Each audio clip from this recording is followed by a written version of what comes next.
On va compter sur le Seigneur ce matin encore et son Saint-Esprit pour nous parler. On a tellement besoin de lui, qu'il nous dirige, qu'il nous conduise, qu'il éclaire nos cœurs. Si notre cœur n'est pas éclairé, c'est de la connaissance. On ne veut pas de la connaissance. Donc, ça laisse la porte ouverte pour nous tous de grandir dans le Seigneur. Si c'était réservé à ceux qui étaient un petit peu plus intelligents, ben, on ne serait pas là en fait. Enfin, beaucoup. Et moi le premier. Alléluia. Et on a vu hier comment, dans le cœur du Seigneur, il y avait un plan extraordinaire de faire de deux peuples, les Juifs et nous, un seul peuple, un seul corps, où il n'y a plus de séparation, il n'y a plus de barrières, et un seul peuple qu'il a créé, qu'il a formé par son sang, versé. Et comment dans son cœur, il y a un but de faire de nous un temple saint, une habitation de Dieu en esprit, et qu'il vient chercher cette église glorieuse, sans tache, ni ride, ni rien de semblable. Voilà ce qu'il fait, voilà ce qu'il est en train de faire dans nos vies. Et quand on voit cela, nos cœurs s'ouvrent à ce qu'il veut faire, parce qu'on comprend et on saisit le but, et qu'on voit qu'est-ce qu'il est en train de faire et de construire et de bâtir. Et je crois que ça nous encourage à ouvrir nos cœurs à l'œuvre de Dieu dans notre vie. Parce que sinon, on se retire et on s'exclut de ce que le Seigneur veut faire et est en train de faire. Et on réalise comment l'Église que nous sommes, je ne parle pas de ce bâtiment, encore une fois, de ces quelques membres, mais l'Église que le Seigneur est en train de bâtir sur la bonne fondation qui est posée dans nos cœurs par les dons qu'il nous donne, par le ministère apostolique. On voit que cette Église que le Seigneur est en train de former est tellement importante pour lui, pour le Seigneur dans ces jours, dans ces derniers jours que nous vivons, dans ces derniers temps. Et il dit d'ailleurs que les dominations et les autorités dans les lieux célestes connaissent aujourd'hui par l'Église. C'est extraordinaire quand même, que c'est par l'Église, c'est-à-dire nous, que les dominations et les autorités dans les lieux célestes connaissent la sagesse infiniment glorieuse, variée en fait, ça dit, variée de Dieu. Que c'est à travers nous qu'il y a des autorités et des dominations dans les lieux célestes qui voient la sagesse de Dieu. Et que c'est à travers cette Église que Dieu est en train d'élever. C'est pourquoi c'est tellement important pour Dieu comment cette Église s'élève. Comment cette Église que nous sommes, ce corps, s'élève. Parce qu'on n'oublie pas que l'Église du Dieu vivant, la parole me dit dans Timothée, c'est la colonne et l'appui de la vérité. C'est extraordinaire que l'Église, c'est la colonne et l'appui de la vérité. Dieu veut faire habiter au milieu de son peuple la vérité. Et l'Église, ce que nous sommes, ce corps, c'est au milieu de ce corps que Dieu veut révéler et montrer cette vérité, exposer cette vérité. Et que l'Église doit devenir l'appui et la colonne de cette vérité. C'est pourquoi Dieu a donné des dons à l'Église. Afin que tout soit construit de la bonne manière, sur une fondation solide, et pas sur du sable. Quand chacun opère dans l'indépendance, c'est comme construire sur du sable. Où on part dans des directions, et on est seul, et on n'a pas de direction. On aime le Seigneur, mais le Seigneur est en train de construire, et on voit cette construction dans l'esprit, n'est-ce pas? On se voit nous-mêmes être construits et bâtis, et on voit en même temps cette construction se faire dans l'esprit de ce corps que nous sommes, dont nous formons partie.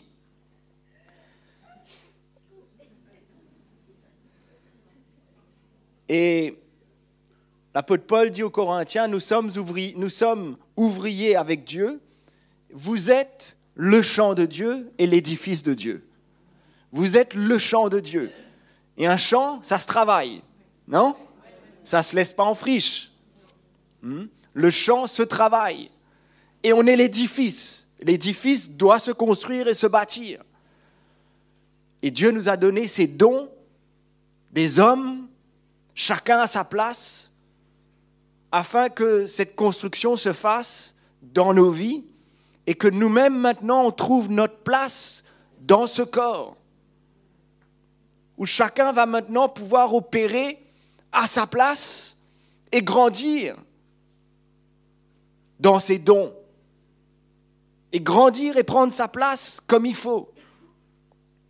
Et peut-être qu'on peut lire ensemble ces versets qu'on connaît.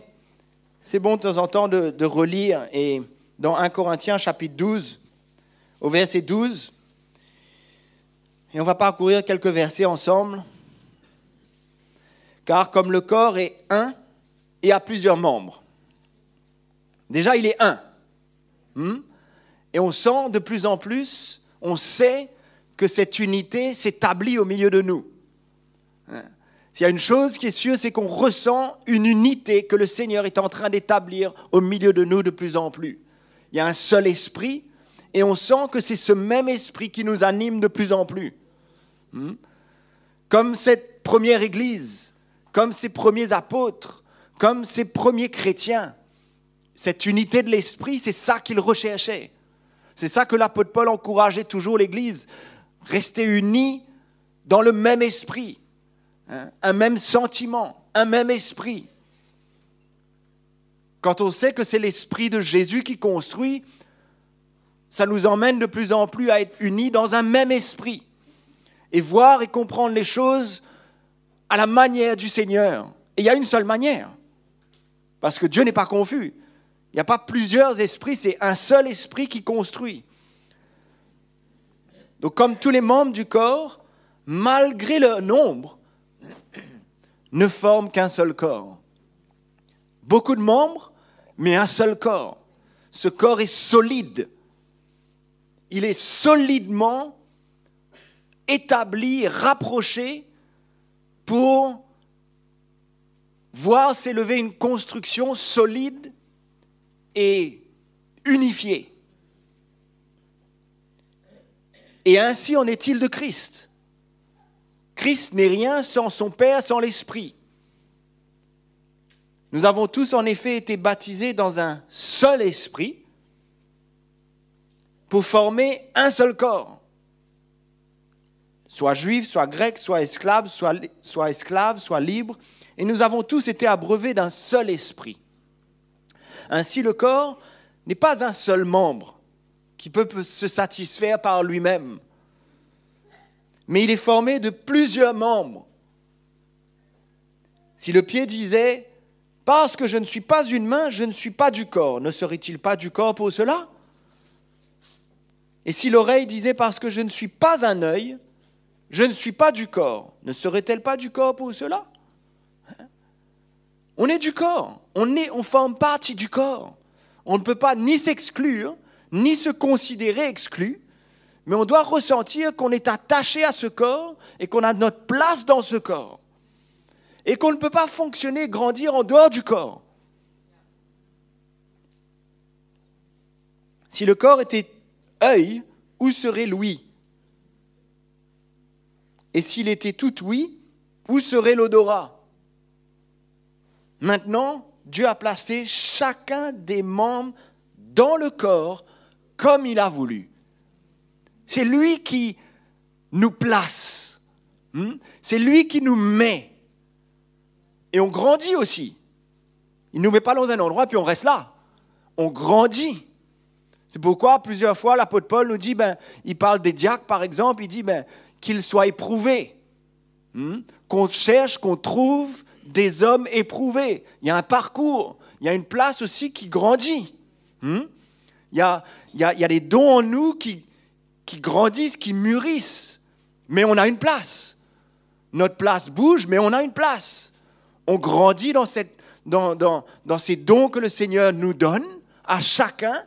On sait que c'est lui qui donne à chacun, selon son esprit, il nous donne des dons, afin qu'on contribue dans ce corps ce que l'autre ne peut pas faire. La main ne peut pas faire ce que le pied fait. Je ne peux pas faire ce que certains font et certains ne peuvent pas faire ce que je peux faire. Chacun a sa place.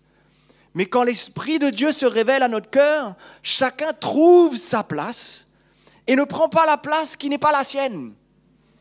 Mais il connaît ses limites, il sait où est sa place. Parce que l'Esprit de Dieu, c'est lui qui construit. N'est-ce pas? C'est l'Esprit de Dieu qui construit et il n'emmène pas la confusion. L'Esprit de Dieu n'emmène pas la confusion. Il emmène les choses claires. Parfois, on se trompe, mais il ramène la clarté. Il nous remet. Parfois, on sort un petit peu de notre place et puis le Seigneur nous ramène. Parce qu'il est tellement intéressé à la manière que les choses se construisent. Parce que pour lui, l'Église est tellement précieuse et importante dans les jours qu'on vit. Parce qu'il est en train de construire cette Église glorieuse, sans tache, qu'il vient chercher. C'est pourquoi il attache de l'importance à la manière que les choses se construisent.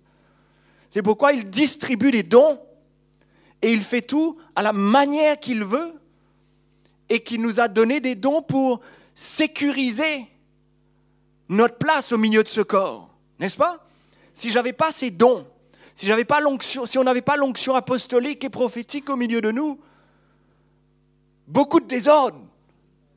Il y aurait beaucoup de désordre, n'est-ce pas?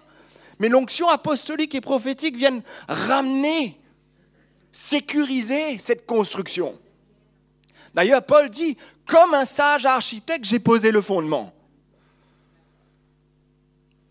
Il a ce don, cette onction qui permet de poser la fondation et ensuite de veiller que la construction se fasse.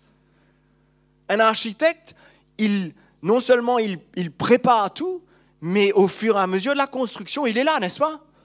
Il n'y a pas d'architecte qui ne regarde pas la construction du début jusqu'à la fin. Un bon architecte va suivre la construction du début jusqu'à la fin, afin de toujours s'assurer que tout est aligné, que tout se fait bien, selon ce qu'il avait planifié. Et comme un sage architecte, il pose la fondation et il veille.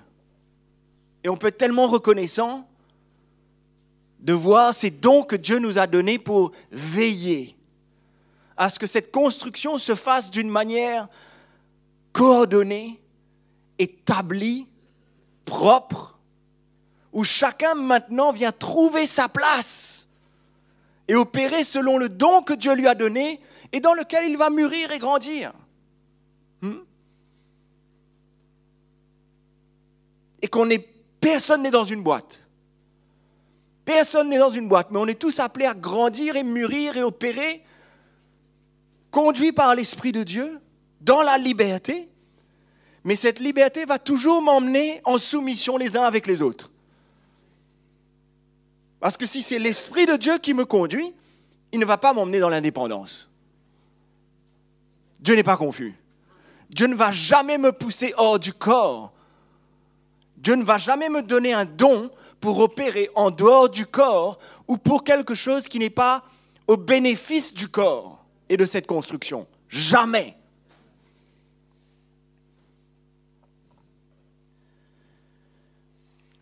Si tous étaient un seul membre, où serait le corps? Verset 19. Maintenant donc, il y a plusieurs membres, mais un seul corps. L'œil ne peut pas dire à la main, je n'ai pas besoin de toi. Pas possible. Ni la tête dire aux pieds, je n'ai pas besoin de vous. Mais bien plutôt, les membres du corps qui paraissent être les plus faibles sont nécessaires, et ceux que nous estimons être les moins honorables du corps, nous les entourons d'un plus grand honneur. Ainsi, nos membres les moins décents reçoivent le plus d'honneur, tandis que ceux qui sont décents n'en ont pas besoin. Dieu a disposé le corps de manière à donner plus d'honneur à ceux qui en manquaient, afin qu'il n'y ait pas de division dans le corps, mais que les membres aient également soin les uns des autres.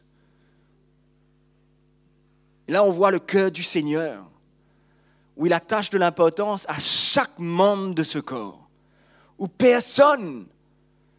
C'est pourquoi un peu plus loin, il dit, mais si on peut aspirer à beaucoup de dons, mais si on n'a pas l'amour, on n'a rien. Hein? Si l'amour n'est pas au milieu de nous et n'est pas la première chose qui nous motive, l'amour les uns pour les autres, l'intérêt des autres avant notre intérêt. C'est pourquoi quand le Seigneur me donne un don, c'est jamais pour moi. Et je ne cherche jamais mon intérêt dedans. Tout ce que je vois, c'est qu'il me donne quelque chose pour l'intérêt de la construction, pour le corps, jamais pour moi. Et c'est comme ça qu'il donne un don et que je vais pouvoir grandir dans ce don parce que dans mon cœur, j'ai l'intérêt du royaume de Dieu et de cette construction à cœur.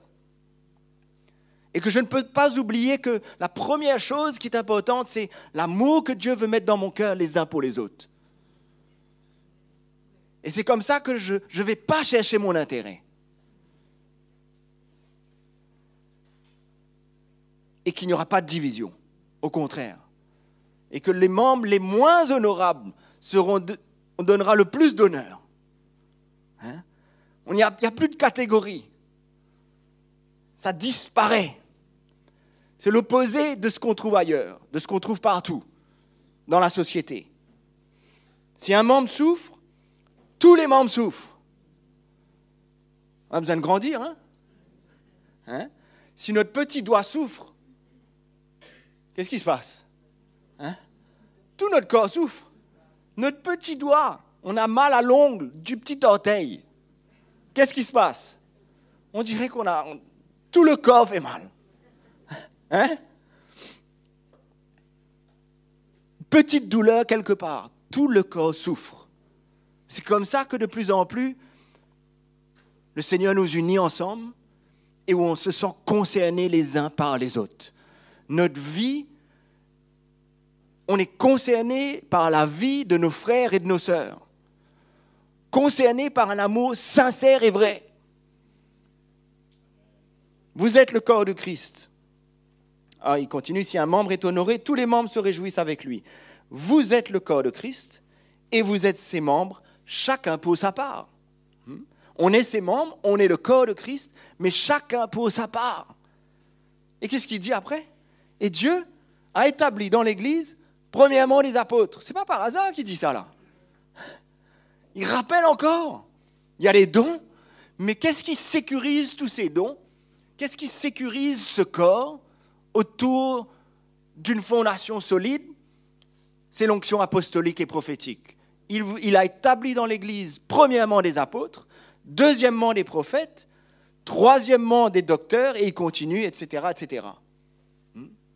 Ce n'est pas pour rien qu'il mentionne ici qu'il y a des dons, Dieu donne des dons, Dieu crée un corps, il y a des membres, chacun fonctionne, chacun prend soin des membres les uns des autres.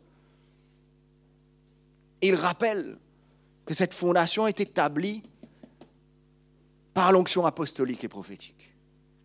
C'est ça qui rassure, c'est ça qui ramène tout ensemble.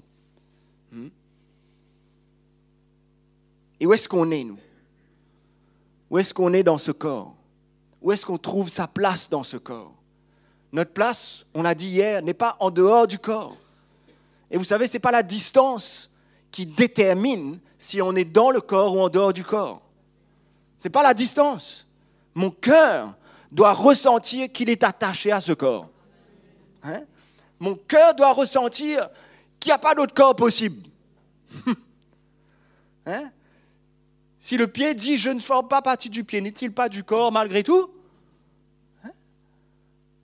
Tu es du corps. Et la distance ne va pas retirer le fait que tu formes partie du corps. Et tu as besoin de ressentir, j'ai besoin de ressentir dans mon cœur que la distance ne va pas me séparer de ce corps. Mais je vais vouloir me connecter à ce corps, être là où le corps est. Je vais vouloir m'unir de cœur. Et je ne vais pas me retirer et marcher une vie en parallèle. Ni me retirer et chercher une autre course. Je vais vouloir rester dans le corps, grandir dans le corps, trouver ma place dans le corps et la place qui est la mienne.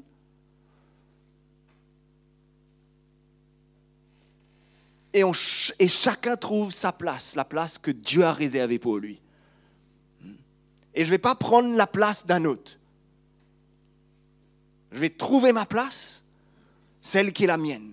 Et Dieu va me donner des dons pour opérer, pour grandir, pour bénir ce corps, contribuer à la construction. Parce qu'il dit, j'ai posé la fondation, attention comment on construit. Attention comment on va bâtir dessus. Et on est tous appelés à contribuer, à participer à cette construction selon ce que le Seigneur nous a attribué comme don. Je ne peux pas remplacer un autre. Je ne peux pas prendre la place d'un autre qui n'est pas la mienne. C'est pourquoi j'ai besoin de veiller. Veiller à ce que je dis, veiller à ce que je fais, parce que d'autres me suivent, parce que d'autres me regardent. Et parce que chaque chose que je dis est importante. Je veille, je regarde et je suis ouvert à être tout le temps ramené là où j'ai besoin d'être. Amen.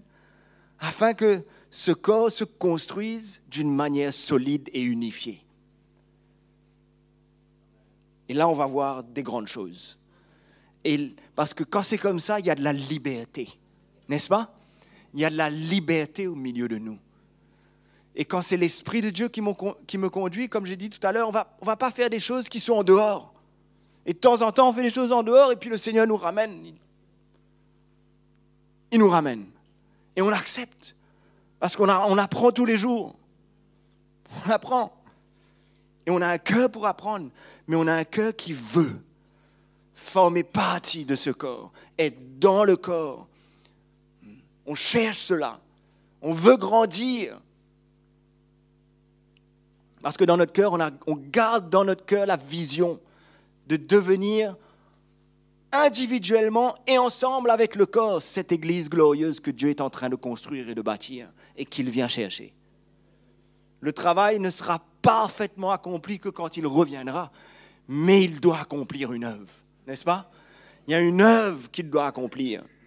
Et ça me rappelle dans Timothée quand il parle des vases d'honneur, n'est-ce pas?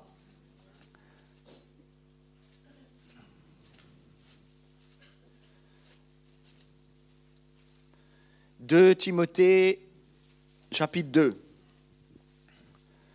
verset 19. Juste avant, il parle au verset 18 que certains se sont détournés de la vérité. À l'époque, il disait que la résurrection est déjà arrivée et qu'il renverse la foi de quelques-uns.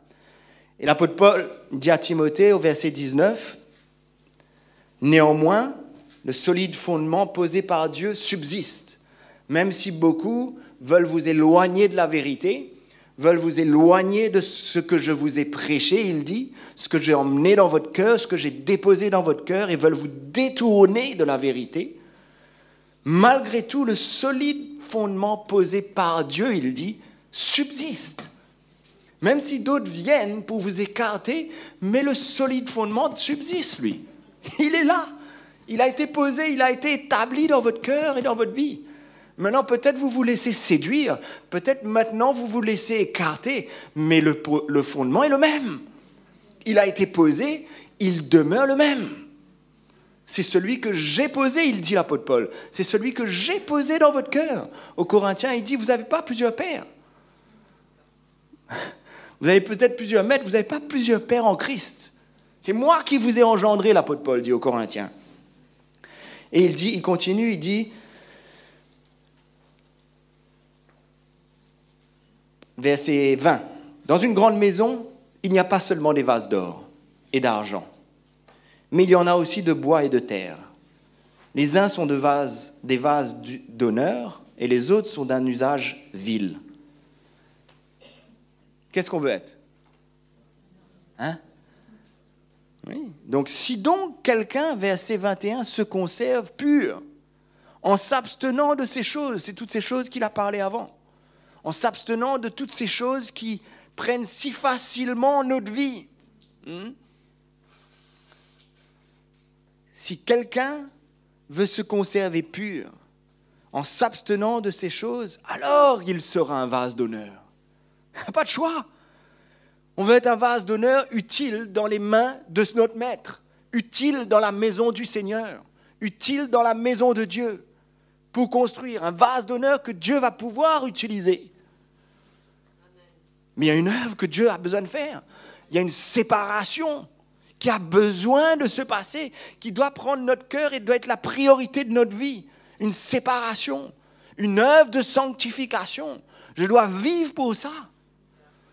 J'ai été retiré de la boue du péché, pas pour appartenir encore à ce monde. Retiré de la boue du péché pour appartenir à un autre, la parole me dit. Hein? J'appartiens à un autre maintenant. Pas pour repartir en arrière, ni toujours vivre en compromis, mais je veux être un vase d'honneur. Je veux pouvoir être utile dans la maison du Seigneur. On ne parle pas juste de faire des choses, mais que ma vie soit utile. Et le Seigneur va me conduire à faire des choses pratiques, des choses utiles, mais avant tout un investissement dans mon cœur qui va parler, où je vais devenir un modèle et un exemple pour d'autres. N'est-ce pas? Un modèle et un exemple à suivre. À chaque fois, il dit à Timothée, suis mon exemple. Suis mon exemple. Regarde comment je vis. Et regarde ma vie et suis maintenant. Fais de même. Soyez mes imitateurs, il dit à chaque fois. En s'abstenant de ces choses, il sera un vase d'honneur. Sanctifié, utile à son maître. Sanctifié. Propre à toute bonne œuvre. Dieu pourra l'utiliser. Parce qu'il a besoin que ce vase soit un vase d'honneur, sanctifié, purifié, dans lequel Dieu a fait la former comme lui il veut. Et ensuite il dit, fuis les passions de la jeunesse, etc., etc. Fuis ce monde. Et il décrit tout ce que il voulait que Timothée soit.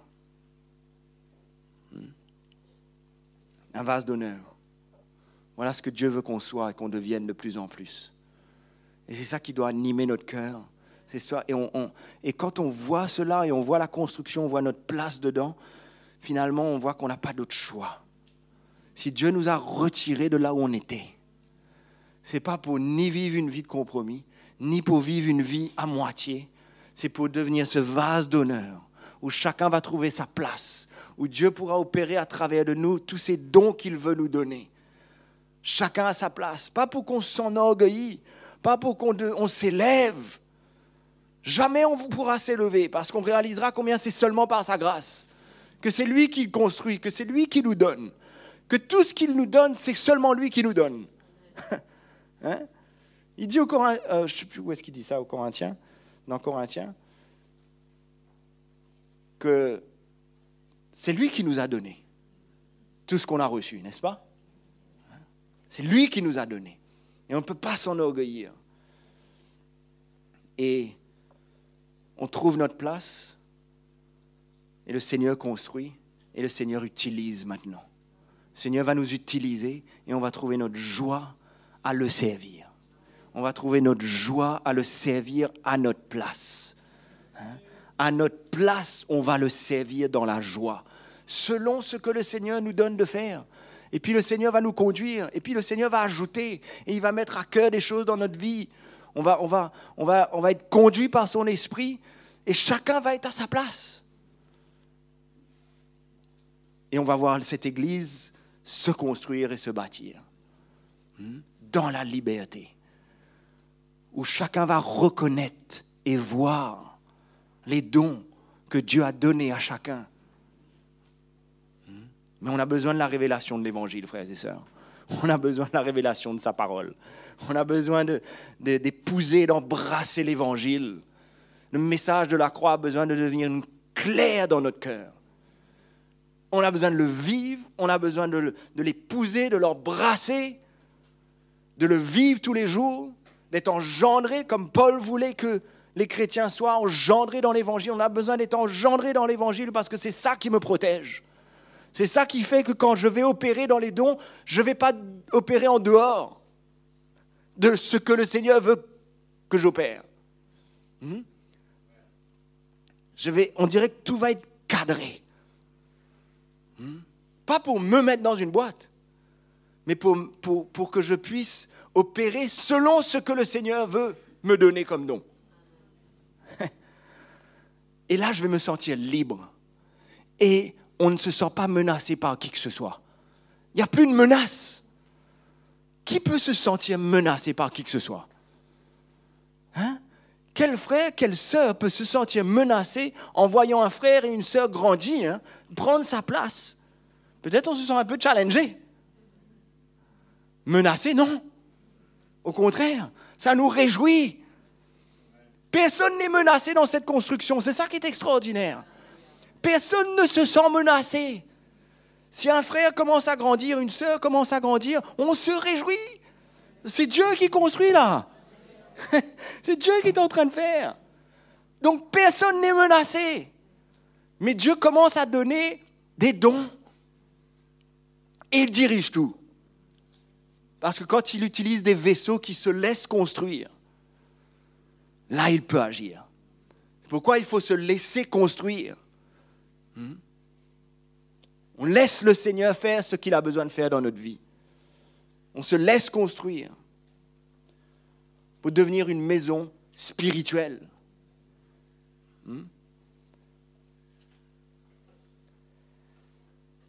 C'est ça qu'il dit dans 1 Pierre 2. 1 Pierre 2, verset 4. Approchez-vous de lui, pierre vivante, rejetée par les hommes, choisie et précieuse devant Dieu. Et vous-même, comme des pierres vivantes, édifiez-vous pour former une maison spirituelle et un saint sacerdoce, afin d'offrir des victimes spirituelles agréables à Dieu par Jésus-Christ. Certaines versions parlent de « laissez-vous édifier ». Laissez-vous édifier afin d'offrir à Dieu des sacrifices spirituels. C'est quoi? C'est notre vie. On ne fait pas des choses pour Dieu, pour plaire à Dieu. On offre notre vie. On s'offre à Dieu et on le laisse faire ce qu'il a besoin de faire dans notre vie. On offre notre vie pour lui et il agit. Et c'est comme ça qu'on se laisse être édifié et ça nous permet de former cette maison qui est spirituelle. Cette construction, c'est spirituel. Cet édifice, il est spirituel. C'est pas naturel. C'est des vies, des hommes, des femmes que nous sommes qui grandissons dans l'esprit, dans la maturité. C'est comme ça que la construction s'élève. C'est pas en nombre, c'est pas la quantité, c'est la maturité. C'est ça qui fait que la construction s'élève et que cette église devient plus glorieuse. N'est-ce pas? Ce n'est pas la quantité.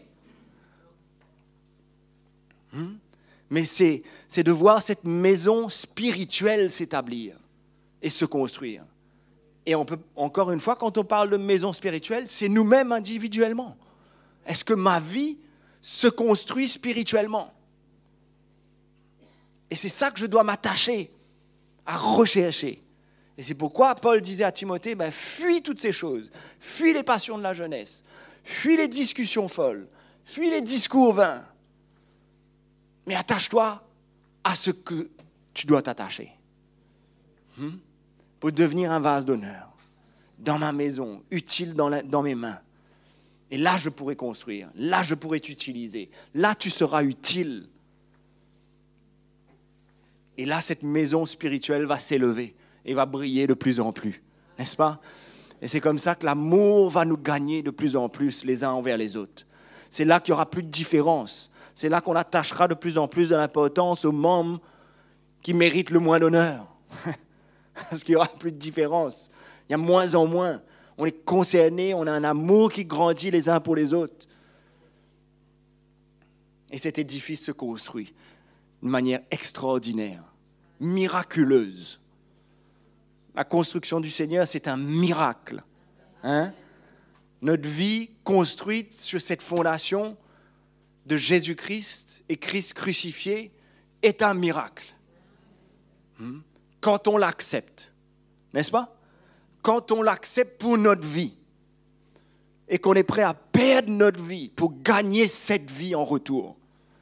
perdre notre vie afin de gagner sa vie et que cette maison spirituelle se construise et se bâtisse et devienne glorieuse de plus en plus et soit visible et opère maintenant de plus en plus où on voit la puissance de Dieu se manifester.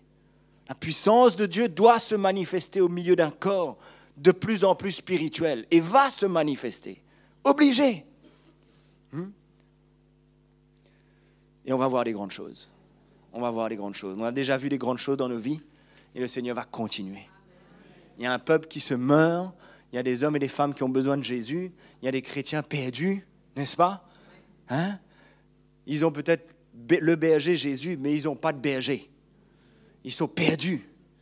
Et ils ont besoin de se ressentir en sécurité au milieu d'un corps qui fonctionne dans l'unité de l'esprit. Où ce n'est pas un langage, où c'est vécu, c'est là, il y a une liberté, et en même temps, on ressent une sécurité et un ordre. Un bon ordre dans l'esprit.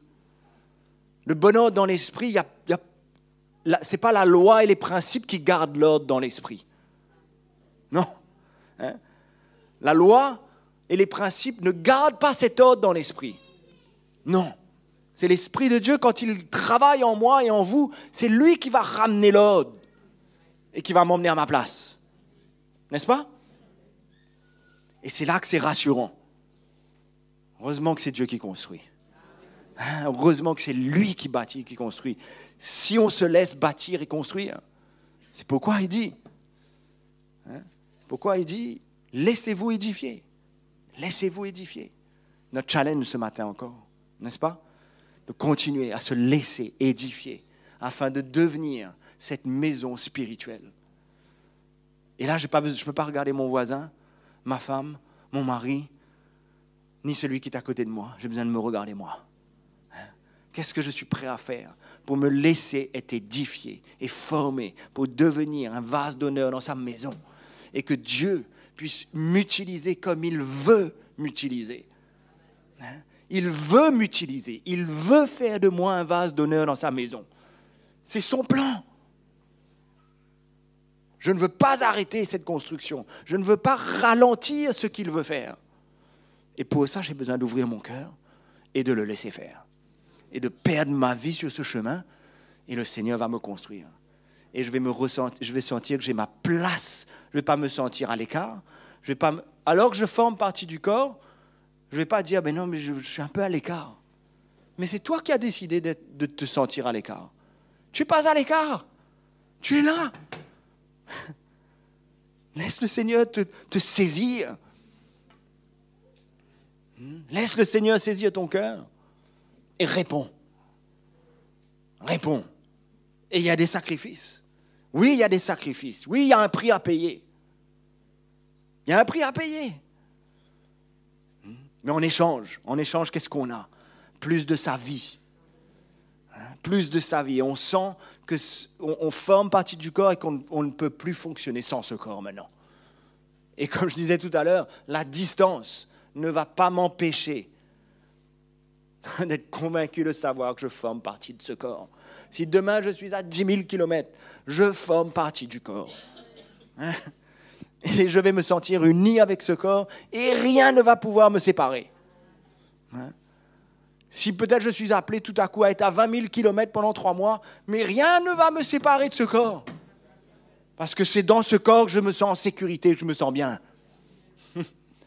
Et peut-être si à un moment donné, je suis appelé pendant 3 mois, 4 mois, je suis à 20 000 kilomètres, comme je viens de dire, il n'y a rien qui va me séparer. Ces 20 000 kilomètres ne vont pas me séparer de ce corps. Impossible. Je me souviens, le frère Patrick Desrands. 4 ans en Guyane. 4 ans en Guyane. Rester attaché à ce corps. Notre frère est resté attaché à ce corps. Ce n'est pas attaché à une dénomination, frères et sœurs.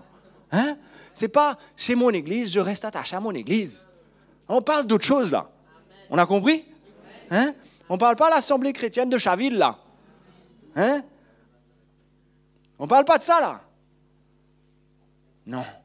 Ce corps, On a été établi sur une fondation. On a reçu un évangile. On a reçu un message qu'on a épousé, qu'on a embrassé par nos vies parce que nous-mêmes, on a été décidés de laisser cette croix agir en nous.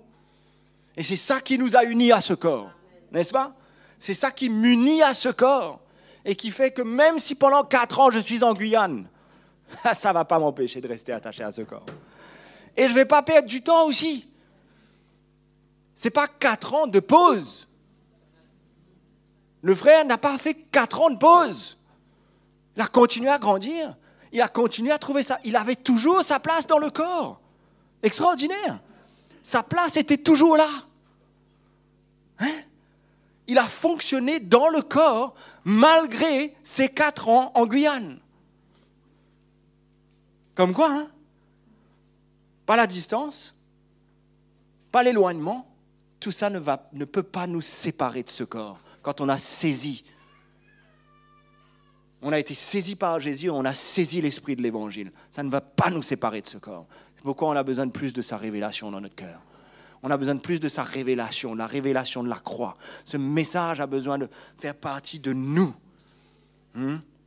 Engendré.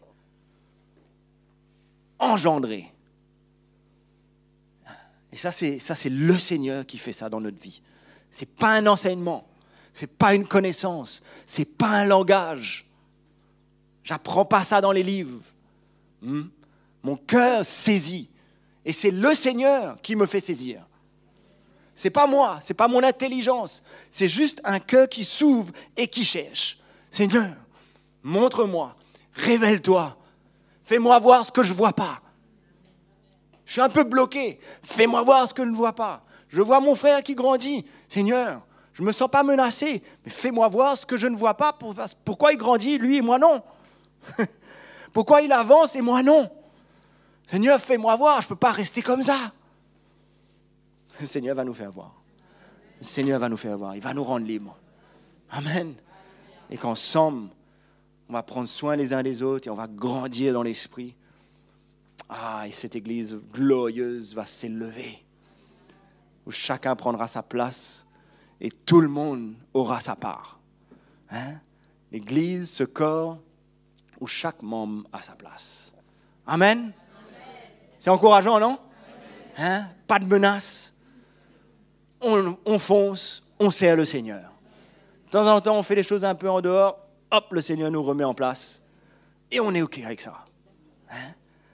On est OK. Amen. On va se lever ce matin.